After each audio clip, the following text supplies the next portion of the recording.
The science determines what is the correct answer to a particular question. A science-based opinion, because I was really being guided purely by the science. My strategy is to always stick with the science. Stick with the science. Since the beginning of the pandemic, we've heard this line and lines like this line repeated over and over again. In this video, we're going to do a deep dive into what stick with the science actually means. Using the tools of philosophy, I'm going to argue that stick with the science actually makes no sense. Examples are helpful. So I'm going to use the COVID-19 pandemic as a case study to make the more general point that follow the science actually makes no sense. As we saw at the beginning of this video, prominent scientists such as Dr. Anthony Fauci have said that we need to follow the science when it comes to addressing the COVID-19 pandemic. Even the President of the United States, Joe Biden, is now saying that we need to follow the science to address the COVID-19 pandemic. I'll respond to the COVID question quickly. We follow the science. The problem with this thinking is that addressing the COVID-19 pandemic is not a matter of science. It's actually a matter of political philosophy. So what does follow the science actually mean in the context of COVID-19? Follow the science is a policy prescription used to advocate for heavy restrictions. So the claim is that science indicates what the proper policy should be to combat COVID-19. The problem with this popular phrase, follow the science, is that it commits a basic fallacy known as the is-ought fallacy. This logical fallacy demonstrates that there is a difference between is statements and ought statements. The philosopher David Hume is the person that discovered this logical fallacy. For example, just because it is the case that people lie does not mean people ought to lie. Consequently, one cannot simply move from making is statements to making ought statements. In the context of COVID-19, this fallacious reasoning has been most apparent in the phrase follow the science. Essentially, scientists take the facts about COVID-19 and then move on to making policy prescriptions about what we ought to do to combat COVID-19. For example, scientists point to the transmissibility of the virus, how many people have died, how many people will potentially die in the future, etc. From these facts, the scientist then confidently moves on to making a policy prescription, an ought statement. The policy prescription is that we ought to have heavy restrictions in order to combat the virus. But this doesn't necessarily follow.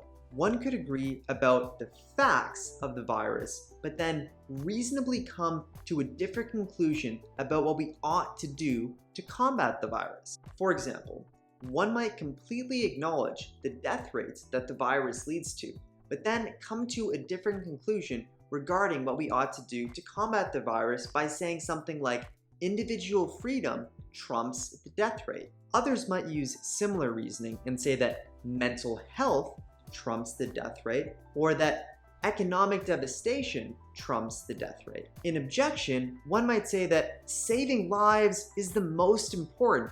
It's just kind of crass and immoral to say that economics or mental health could trump saving lives. Saving lives is the most important thing. But surely though, this can't be the only consideration. For example, consider something like driving. Every year we know that people are going to die from driving. If we lowered the speed limit by a certain amount, then we could save numerous lives.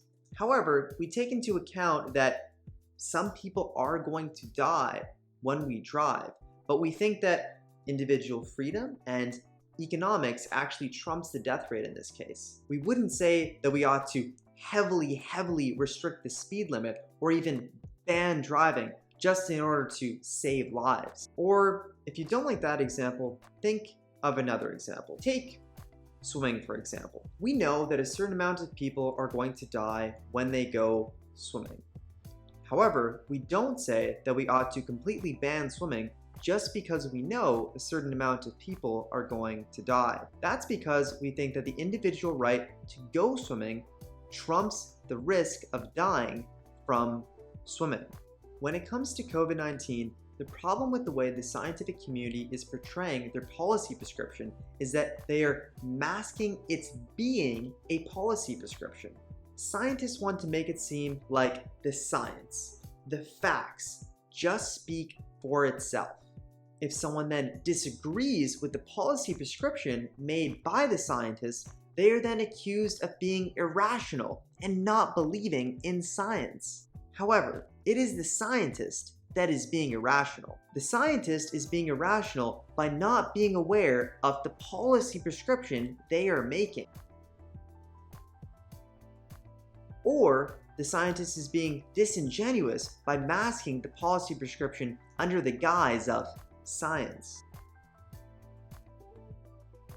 Moreover, while the facts about the impact of the virus are important, there are other important points that need to be acknowledged. For example, facts about, let's say, individual freedom being limited, facts about people's mental health being limited, facts about people's social relations being limited, and these all being important to us as human beings. These facts need to be acknowledged, and they need to be acknowledged in addition to the scientific facts, and they all then need to be acknowledged as a whole.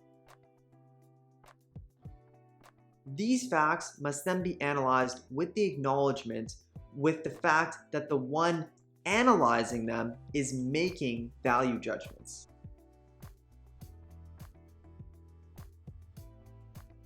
What field is best at analyzing issues as a whole? Philosophy. In this particular circumstance, political philosophy. Thus, determining how and to what extent we combat the virus is not a matter of science, but is rather a matter of political philosophy. Consequently, both politicians and scientists should avoid using the term follow the science. We follow the science.